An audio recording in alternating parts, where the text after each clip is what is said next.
कि मेरा जो कायद था, कायद आजम मोहम्मद अली जिन्ना, अपनी तारीख की किताबें पढ़ें, एक गुलाम हिंदुस्तान में एक आजाद लीडर था। उसके सारे मुखालिफ इज्जत करते थे, खुददार था।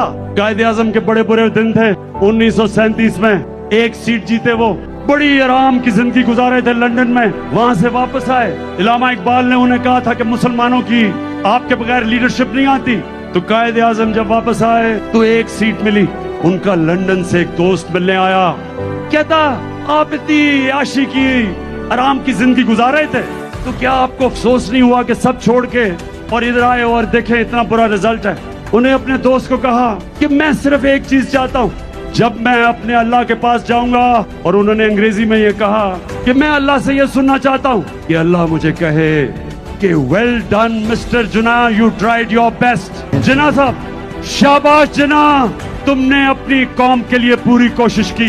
तो उन्होंने जो पाकिस्तान कुर्बानी दी अपने मुल्क के लिए, कि अपना सारा आसान जिंदगी छोड़ के उन्होंने इतनी स्ट्रगल की, और फिर आखिरी दिनों में की सेहत ठीक नहीं थी, छुपाया रखा, बताया किसी को नहीं कि कितनी बुरी बीमारी थी, और वो उनके पास ज़्यादा दिन जिंदा रहने के नहीं थे।